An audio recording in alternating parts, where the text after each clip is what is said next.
तर या ठिकाणी आपण क्वेश्चन नंबर 30 सॉल्व करणार आहे. तर क्वेश्चन नंबर 30 दिलेला आहे. At 273 degree Celsius the emissive power of a perfectly black body is R. Its emissive power at 0 degree Celsius is. तर 273 डिग्री सेल्सियसला इमिसिव्ह पॉवर आर आहे. तर 0 डिग्री सेल्सियसला इमिसिव्ह पॉवर किती असेल ते आपल्याला या ठिकाणी फाईंड करायचं आहे. तर हा क्वेश्चन 2022ला आलेला होता. तर याच्या 4 ऑप्शनपैकी पहिलं जे ए ऑप्शन आहे ते आहे R/16, बी ऑप्शन आहे R/2, सी ऑप्शन आहे R/4, डी ऑप्शन आहे R/8. तर या 4 ऑप्शनपैकी या क्वेश्चनचा करेक्ट आन्सर काय असेल, चला सॉल्व करूया आणि मग डिसाईड करूया. तर या क्वेश्चनमध्ये टेम्परेचर दिलेलं आहे 273 डिग्री सेल्सियस.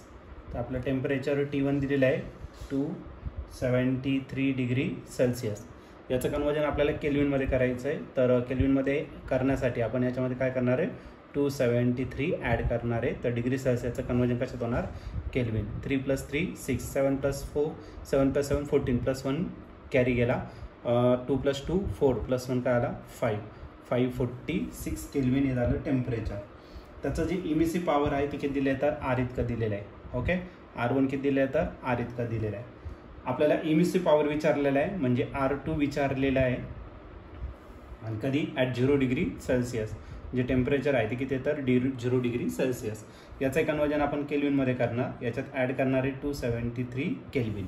0मध्ये ॲड केलं तर डायरेक्ट 273 आन्सर येऊन जाईल त्याचं. ओके, तर आपल्याला या ठिकाणी आर फाईंड करायचं आहे. आर म्हणजे काय, इमिसिव्ह पॉवर. आणि हा इमिसिव्ह पॉवर जो असतो तो असतो directly proportional to the 4th power of its absolute temperature.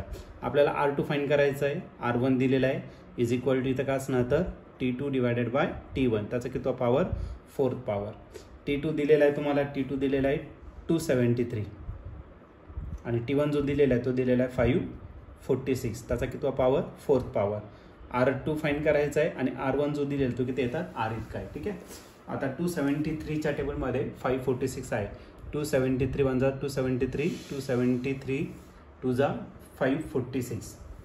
मग R2 राहिला, R2 / R आणि राहिला 1 / 2. त्याचा किती पॉवर, तर 4th पॉवर.